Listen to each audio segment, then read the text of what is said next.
Poplave, take, s katerimi smo se srečali v času od 17.9. do vključno 20. oziroma, če jemnem še ponedeljek 27.9., so po obsegu, so po učinkih nedvomno primerljive z poplavami 1990. leta.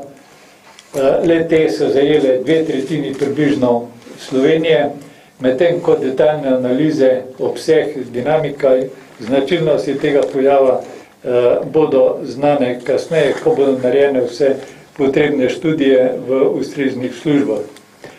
O sami intenzivnosti dogajanja v teh dneh, zlasti v obdobju, ko je bila kulminacija tega pojava največja, to je v času od 17.9. do 20.9.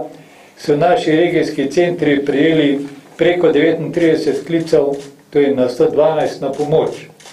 Od teh jih 39 tisoč, da bom razumljiv. Od tega jih je bilo največ v ljubljanski regiji 12.390, zahodno-štajerski 7.360, dolenski skoraj 4.000, v Zasavju in Posavju pa je bilo teh klicev okoli 3.000 v vsaki pokrajini. Kot rečeno, so te poplave primerljive s podobno vremensko ujmo, kot smo jo srečali 1990. leta. Na to kažejo tudi te škodljive posledice. Žal je v teh dneh, predvsem zaradi teh poplavnih učinkov, visokih voda in ob nekih spremljajočih razlogih, po podatkih policije bilo tudi 5 smrtnih žrtev. Druge posledice v številkah pa so sledeče. Skupaj je bilo poplavljenih, zalitih ali kako drugače s poplavnimi vodami ogroženih 8.241 objektov. V tem času se je sprožilo 868 zemeljskih plazov, usadov, udorov na tem zlasti predalpskem območju.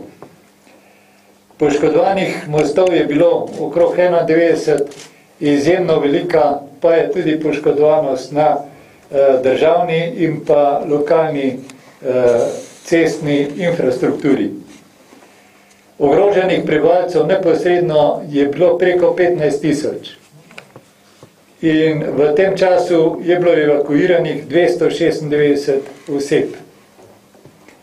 Škoda je nastala tudi na vodno-gospodarskih objektih, na komunikacijski infrastrukturi, v različnih gospodarskih družbah. Poplavljenih je bilo tudi po oceni kmetijske svetovalne službe okoli 30.000 hektarov kmetijskih površin. Ti podatki so nepopolni. Popolne podatke bomo dobili proti koncu oktobra, ko bo končano ocenjevanje škode in ko bodo ocenjeni vsi poškodovani objekti oziroma prizadeti objekti, družbe gospodarske, skratka, ko bo ugotovljena tudi nominalno ta škoda. Škoda se ocenjuje v 132 občinah, ocenjuje se v Ministrstvu za gospodarstvo, v Ministrstvu za promet, v Ministrstvu za okolje in prostor na področju vodarstva oziroma te vodno-gospodarske infrastrukture in pa v Ministrstvu za kulturo. Ostale vrednote ocenjujejo občinske komisije za ocenjevanje škode v naravnih nesrečah. Ta škoda bo na to verificirana na regijski in pa na to na državni ravni, predne jo predložimo v potrditev vladi.